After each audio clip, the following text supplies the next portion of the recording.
প্রধান অতিথি মাননীয় মন্ত্রী মহোদয়কে ফুল দিয়ে বরণ করে নিচ্ছেন আলোকিত প্রতিষ্ঠান সিরাজগঞ্জ সরকারি কলেজের উচ্চ মাধ্যমিকের মেধাবী ছাত্রীরা। প্রথমে প্রধান অতিথিকে ফুল দিয়ে বরণ করে নিচ্ছেন মাইশা আলম। মাইশা আলম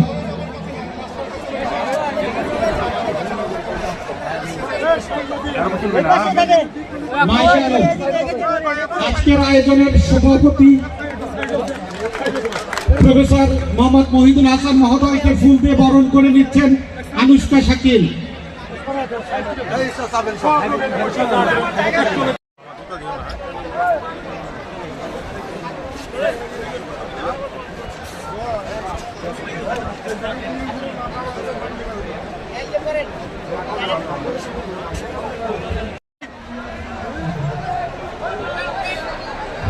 ভাই আপনি একটু সাইডে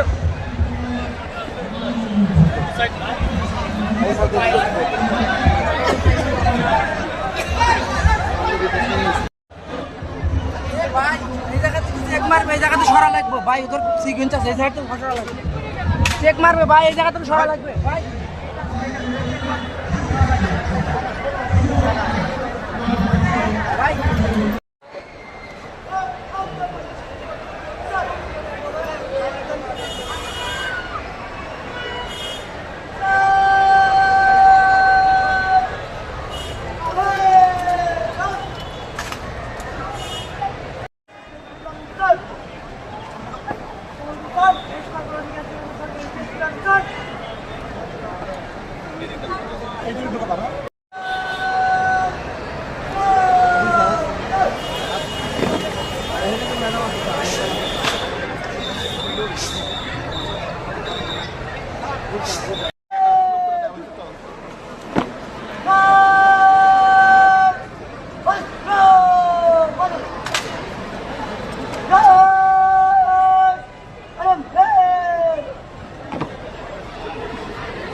ভাই চলো সাইড দাও।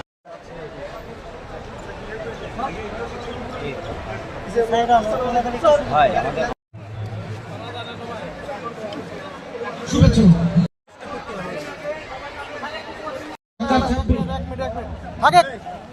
সিরাজগঞ্জ সরকারি কলেজ পরিবারের অভিভাবক প্রফেসর মোহাম্মদ মহিদুল হাসান মহোদয়।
সিরাজগঞ্জ সরকারি কলেজ উত্তরবঙ্গের বাতিঘর। হ্যাঁ, এখানে অনেক ভালো ভালো শিক্ষকরা রয়েছেন। এখানে পড়াশোনার পাশাপাশি মানে বিভিন্ন যে কালচারাল দিকগুলো সেগুলো সুন্দরভাবে উপস্থাপন করা হয়ে থাকে। এরই ধারাবাহিকতায় পয়লা বৈশাখেও একটি উৎসব মুখর আয়োজন করে এই অনুষ্ঠানটি আমরা পালনের ব্যবস্থা করেছি। আশা করি সকলের ভালো লাগছে।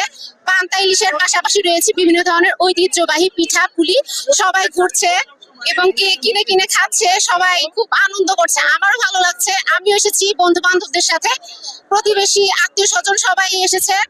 আর সবচেয়ে যেটা সুন্দর বিষয়, সাংস্কৃতিক অনুষ্ঠানের আসলে ব্যবস্থা করা হয়েছে, যেখানে বাঙালির যে কালচারটা সেখানে ফুটিয়ে তোলা হয়েছে। লোক যে গীতিগুলো, লোক যে নৃত্যগুলো, জারি সারি বাউল গান, সেগুলো ফুটিয়ে তোলা হয়েছে। এই জন্য খুবই ভালো লাগছে। আর আমি অত্যন্ত গর্বের সাথে বলতে চাই, এইচএসসি পাসটা সরকারি কলেজ থেকে, তো আমার খুবই ভালো লাগছে। ধন্যবাদ। আসসালামু আলাইকুম।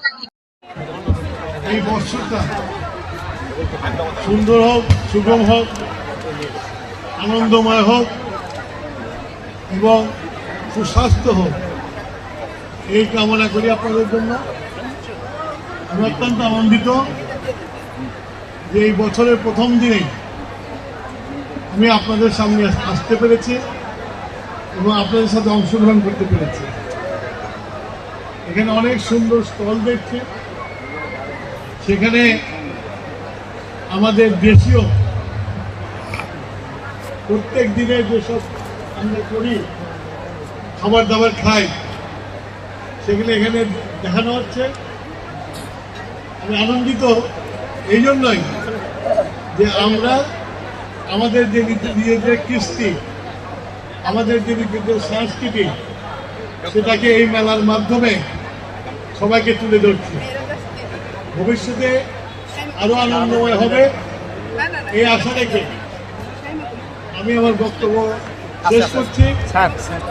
আপনাদের সামনে প্রিন্সিপাল সাহেব বক্তব্য দিলে আমার যে দৈনন্দিন কাজ সেটার ব্যাপারে বলতে চাচ্ছি না। আমি ওনাকে মানা করেছি, কারণ আমি আমার দৈনন্দিন কাজের থেকে বেরোয় আজকে এই বৈশাখী মেলায় আমি আনন্দ উপভোগ করতে আসছি, আর ওগুলো তো আমার প্রতিদিন করতেই হয়। সুতরাং প্রিন্সিপাল সাহেবকে অনুরোধ করবো, যখন আনন্দ করতে আসবো তখন আনন্দের কথা বলবেন, অন্য কথা বলবেন না। সবাইকে ধন্যবাদ দিয়ে আমার বক্তব্য শেষ করছি।